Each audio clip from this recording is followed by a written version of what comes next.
Shout out to the Cows Gang. I'm your host, Mr. Palmer, and welcome to the show, Victim or Volunteer.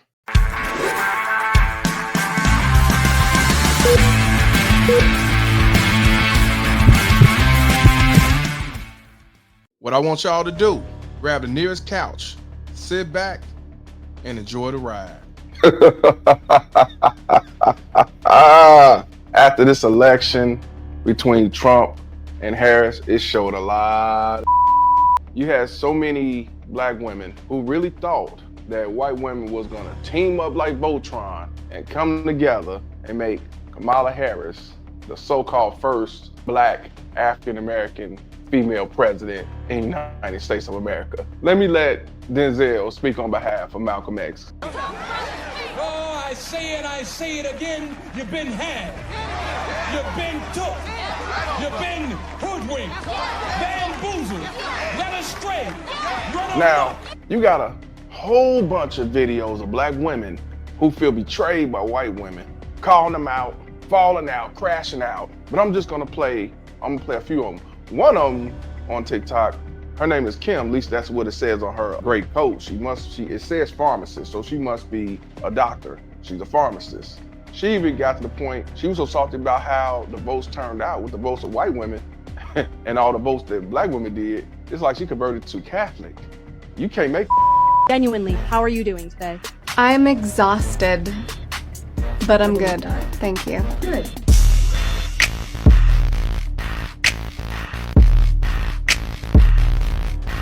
Now, what I want y'all to do is take another look at another TikTok video. Her name is Dr. Sharla Horton, and she have a message for white women. Hey, white women. If you see a post, if you hear a sentiment expressed about how deeply black women are grieving today, how we're mourning today, how we're hurt, how we're disappointed, how we're in a very different, dark place today, it's not the time, that's not the post, it's not the place for all women rhetoric. There's a time for solidarity, but let it be silent solidarity. Because 59% of y'all put him in office yesterday. Not today, friends.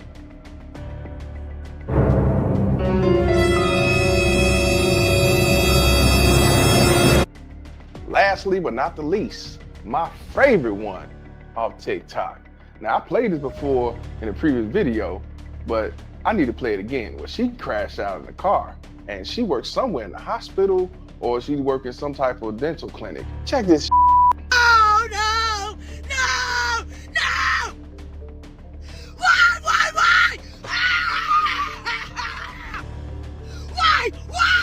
Why? Do you really hate me that bad? See, I want y'all to understand that this is not the first time black women got screwed by white women when it comes to elections. See, back in 2016, we saw this same happen when Trump went against Hillary Clinton. And I told people, when I used to work at Cook County Hospital, I told them, I said, what's gonna happen is, while all y'all out here in the limelight on social media or in the streets or the news, they gonna holler, they gonna vote for Clinton.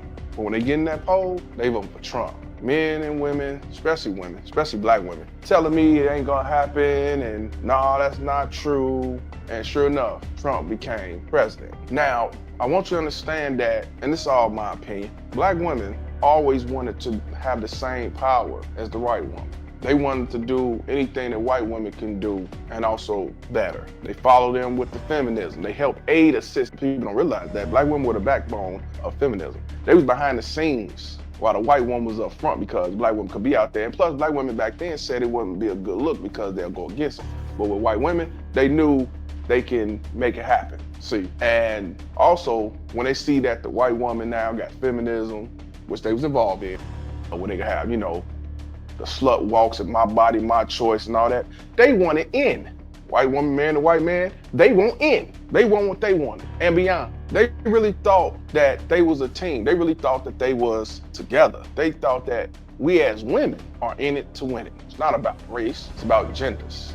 They were sure wrong once again. Because now, when you look at the poll of 2024, in 2024, this really says a lot. Let's take a look at the poll. Let's take a look. And as I look at this, and as Couch Gang, we all looking at this, we're just looking at the women. When it comes to black women who voted Democrat, Kamala Harris, you have 92% of black women that voted for Kamala Harris. That is a lot. And I believe when it came to 2016, when it came to black women, they voted 94% for Hillary Clinton. And they called themselves the backbone of the Democratic Party. And they took that and ran with it. So when you look at white women who voted for Trump, and we go off, gender, white women, you have 53% voted for Kamala, but you have 45% who voted for Trump. 2016, 52% voted for Trump, and 43% voted for Clinton.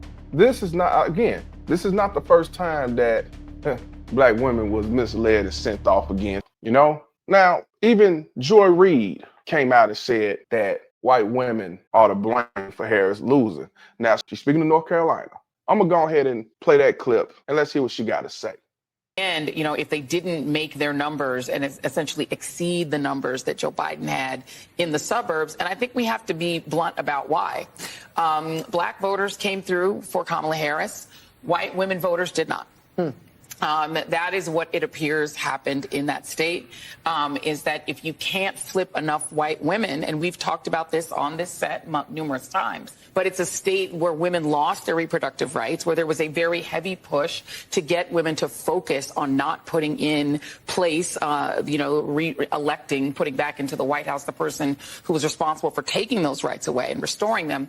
But that message obviously was not enough to get enough white women to vote for Vice President Harris, a fellow woman. This will be the second opportunity that white women in this country have to change the way that they interact with the patriarchy. You see the white man, how he turned his eyes when she said that? Look at the camera.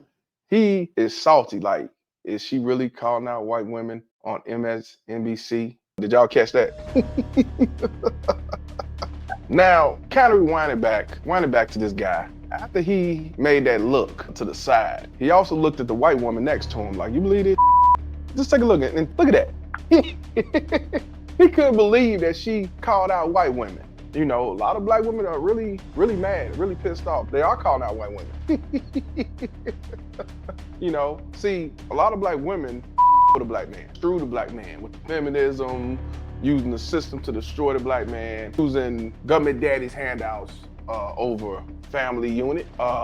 They did a lot of things to the black community, and now they looking at it for the second time like we sacrificed our children, our family values, our family structure, our husbands, our men, our black men, our community for you motherfuckers.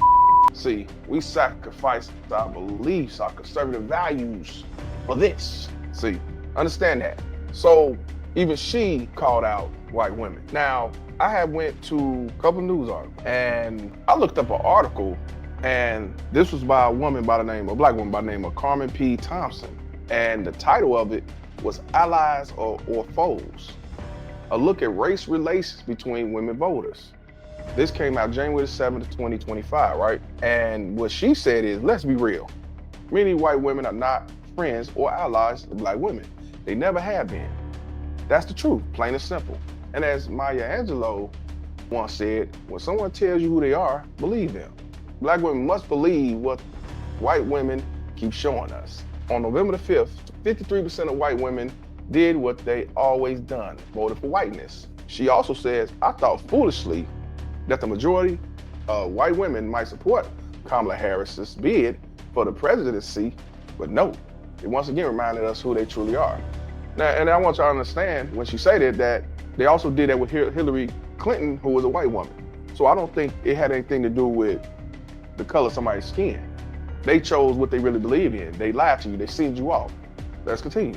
Now, black women are asked to show up for January 18th, 2025 for another women's march to protest another Donald Trump presidency. We're supposed to stand shoulder to shoulder with white women and chant that we won't go back. And she also said, lastly, here's a suggestion. Just say no. Interesting. Now, this is what I want y'all to definitely check out. There's a woman on TikTok who actually told the truth. And you know how I feel about that. Truth is what it is. I want y'all to take a look. Let me get her information. One of those things is that regardless of party, white women will, the vast majority of the time, vote whiteness over gender, because we can still receive the runoff of the benefits that white men get or give themselves when they're in power. So white families will still benefit, and we might not make the same amount of money that white men make, and we might have our right to choose birth when we want to ripped away, but we will still always be the beneficiaries of white men in power. And so when we look at the way white men have structured our society to treat people who aren't white, we think, well, I don't want that. Like, this isn't great, but it's not that. And so because we don't really talk about that very often, because that requires people to like dig underneath and really like acknowledge privilege to talk about how racist they are. And this applies to liberal women as well. We will continuously see women, even liberal women, voting against their own interests because their primary identifier is white, and the thing that gives them the most privilege in this country is their relationship to white men. And the interesting part about that, even beyond this, is that white men kind of, as a whole, only really care for white women to the extent of what we can do for them. So the whole dynamic is like pretty up, but yeah, just something that I don't think we really talk about very often. Now, she's a white woman, and she tells the truth about white women and what they really about. She really does. That's the really you ever gonna hear, and it's coming from a white woman. So now you have black women who saying they falling back. Don't call us. We're not coming to your aid. We don't care what's going on. We're not gonna be involved. You know, they saying this to black men. They saying this to white women. They saying this to the Democratic Party. They saying this to everybody. It's everybody's fault. It's everybody's fault. But I want y'all to understand that what the white woman said is true. But I want y'all to understand also, in my opinion, that you have white women who don't believe that abortion should be just a place to just have abortion. You have women who do not believe in abortions. You have women who do not believe in feminism. You have white women who have conservative values. You have white women who don't believe in single motherism. You have white women that believe in the traditional family unit. Now, you do have some renegade white women who do believe in all that stuff. You have women that do not believe in men becoming women and women becoming men. So y'all need to understand that too. So when black women say, oh, they choose and they whiteness and all that, not necessarily. It's believing they values, they customs, they upbringing, and what they believe in. But yes, a lot of y'all did get set up for failure. A lot of you black women did get sent off. Now, what are y'all gonna do about it? Yeah, y'all in you stay, you crying, you folding your arms, you pouting like a brat. But what are y'all gonna do about it? Is y'all gonna try to convert back the way you ought to be, how we is as a collective in the black community, with the men, with the family unit, or will you continue to go renegade? That I want to know. But Cows Gang, I got to know, is black women a victim or volunteer? Oh, I say it again, you've been had. You've been took. You've been hoodwinked, bamboozled, led astray, run amok. This is what he does. Y'all tell me what y'all think. Appreciate y'all tuning in. I'm Mr. Palmer, and this conversation is over. Cows Gang.